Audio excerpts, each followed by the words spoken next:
Bismillahirrahmanirrahim. Assalamualaikum warahmatullahi wabarakatuh. Kita bertemu kembali di pertemuan kedua. Di pertemuan kedua ini kita akan belajar mengenai struktur dasar program bahasa C. Terus kita lanjutkan dengan mencoba membuat sebuah program sederhana. Kemudian kita lakukan pemeriksaan terhadap kesalahan, dan selanjutnya kita menangani kesalahan tersebut. Oke, langsung saja kita mulai perkuliahan kedua.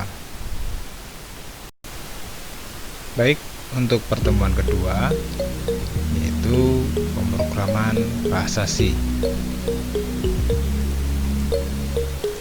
Capaian pembelajaran dari pertemuan ini adalah mahasiswa memahami fungsi toolbar pada perangkat lunak compiler bahasa C.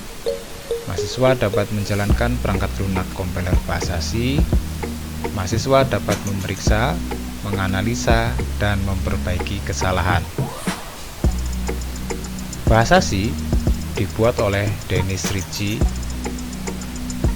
pada tahun 1969 sampai dengan tahun 1973, yang awalnya beroperasi pada sistem operasi Unix versi 2.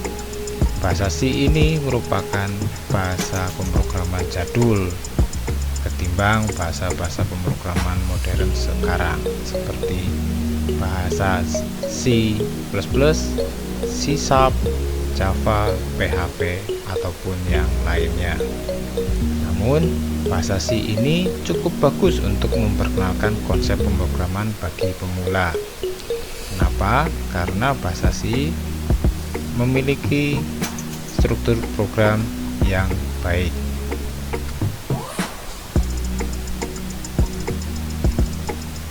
Bahasa C, struktur bahasanya dapat dilihat seperti pada slide. Pertama adalah preprocessor directive. Preprocessor directive itu ditunjukkan oleh crash include stdio.h ini. Crash include ini adalah instruksi untuk mengambil fungsi-fungsi dari library. Ya, library-nya ada di header. Headernya bernama stdio.h. Ya, stdio.h ini merupakan file yang berupa library yang dibawakan secara otomatis ketika kita menginstal perangkat lunak. Jadi dengan menggunakan instruksi crash include stdio.h seperti ini artinya adalah kita mengambil fungsi-fungsi yang ada di dalam file stdio.h. Terus di bawahnya ada void main, yang mana ini merupakan sebuah fungsi. Dalam bahasa C minimal harus ada satu fungsi, yaitu fungsi main. Fungsi main ini adalah fungsi yang dikerjakan pertama kali oleh program. Void menunjukkan bahwa fungsi ini tidak memiliki nilai balik atau return. Fungsi selalu dimulai dari kurung kurawal buka dan diakhiri dengan kurung kurawal tutup. Nah, pada contoh ini akan menampilkan halo pada layar hasil program dengan menggunakan perintah printf. Printf dalam kurung halo, yang mana halo ini merupakan string. Setiap satu instruksi ini harus diakhiri dengan titik koma. Dalam menuliskan bahasa C sebagai seorang programmer, kita tidak lupa untuk menambahkan komentar. Komentar digunakan oleh programmer untuk mengidentifikasi program atau instruksi, sehingga ketika kita melakukan pengecekan atau perbaikan pada program, kita tidak akan kesulitan sebagai seorang programmer. Komentar ada dua cara dalam menuliskannya. Yang pertama adalah komentar satu baris. Komentar satu baris ini diawali dengan double slash seperti ini. Ini komentar satu baris. Ada juga komentar satu paragraf seperti ini, multi baris, ya, diawali dengan slash bintang dan diakhiri dengan bintang slash. Dan diantaranya ini merupakan sebuah komentar. Begitu untuk struktur bahasa C. Selanjutnya adalah kita coba untuk menuliskan, mengcompile dan merun program pada Dev C++. Baik, setelah instalasi selesai, kalian bisa buka Dev C++. Untuk memulai program, kalian bisa pilih File, New, Source File, atau kalian juga bisa menggunakan shortcut pada keyboard dengan menekan Ctrl plus N seperti ini, ya, atau langsung pada menu yang sudah disediakan di sini, ya, yang ini. Oke, ini saya sudah siapkan satu source file. Kita lakukan penyimpanan terlebih dahulu dengan memilih file, save as. Kalian bisa simpan di folder manapun. Pastikan save as type-nya kalian ganti ke C source file. Jangan lupa berikan nama, dan saran saya pemberian nama ini tidak menggunakan spasi. Contohnya saya tuliskan simpan dengan nama coba 1. Setelah selesai menyimpan, kita akan coba menuliskan program. Yang pertama kita tuliskan header crash include stdio.h, yaitu preprocessor directive atau pengarah prosesor standar, ya, pada bahasa C. Terus kita tuliskan sebuah fungsi utama, yaitu void main seperti ini.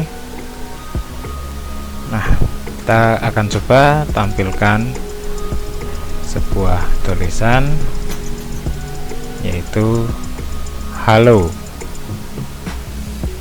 Nah, agar berhenti, program tidak langsung menutup, kita tambahkan sistem pause. Nah, setelah program kita ketikkan, kita simpan, save, ya. Di ini ada fungsi save. Nah, untuk menjalankannya, kita bisa ke menu execute, compile. Ini untuk mengetahui apakah ada error atau tidak. Dan di sini tidak ditemukan error, hanya ada sebuah warning, ya, peringatan. Nah, karena warning saja, kita bisa abaikan. Dan kita coba run seperti ini, ya. Ini akan muncul halo. Halo ini dihasilkan oleh fungsi printf, sedangkan tulisan di belakangnya press any key to continue ini dari sistem pause, dimana ketika kita menekan tombol apapun di keyboard, dia akan lanjut, ya, dari pause, yaitu ke kurung kurawal tutup, sehingga program akan tertutup. Nah, seperti itu.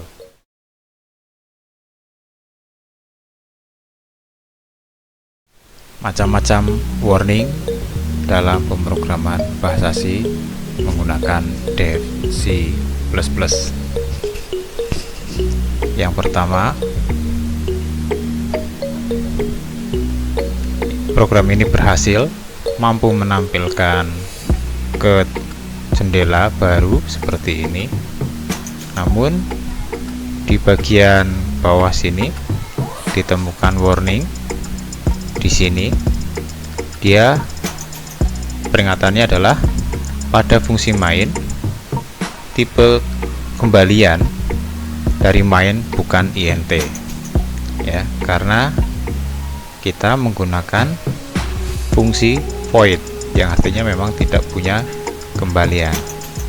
Ini bisa dijalankan, tetap bisa dijalankan, hanya sebuah warning saja. Kita akan coba macam-macam error yang sering ditemukan dan yang sering terjadi. Ini salah satu contohnya. Ketika kita jalankan program seperti ini, nah ini akan muncul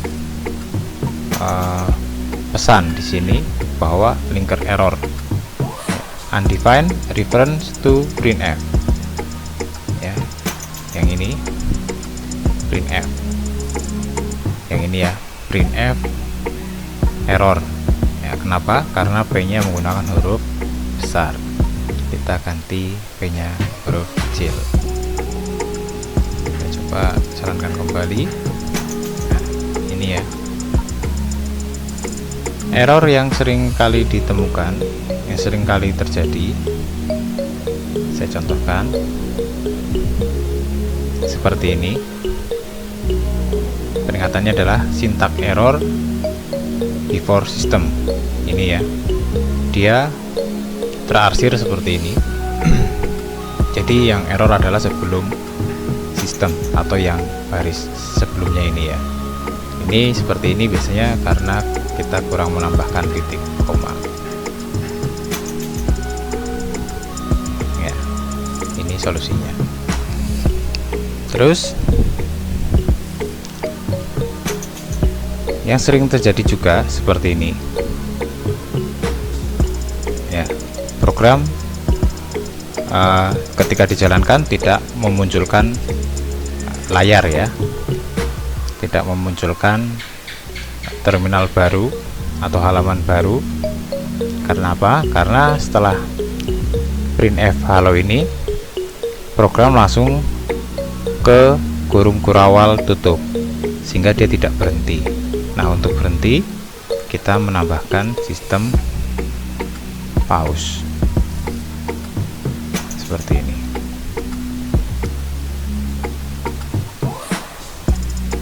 Ya, seperti ini. Atau ketika sistem pause tidak berhasil, kita bisa menggunakan while dalam kurung 1 kurung kurawal buka, kurung kurawal tutup. Terus kita jalankan seperti ini. Nah, ketika kita menggunakan while, maka tidak akan muncul press any key to continue, namun hanya ini saja. Kenapa? Karena while 1 itu adalah perulangan yang tidak berhingga. Ya, ketika kita tekan tombol apapun di keyboard, maka jendela ini tidak akan menutup. Ya, kita harus menutupnya dengan menekan Ctrl C atau mengklik tombol berwarna merah pada jendela. Demikian tadi struktur bahasa C, cara memeriksa kesalahan dan menangani kesalahan. Tugas kalian sekarang adalah lakukan instruksi-instruksi yang ada di tugas Google Classroom dan buat laporannya. Terima kasih.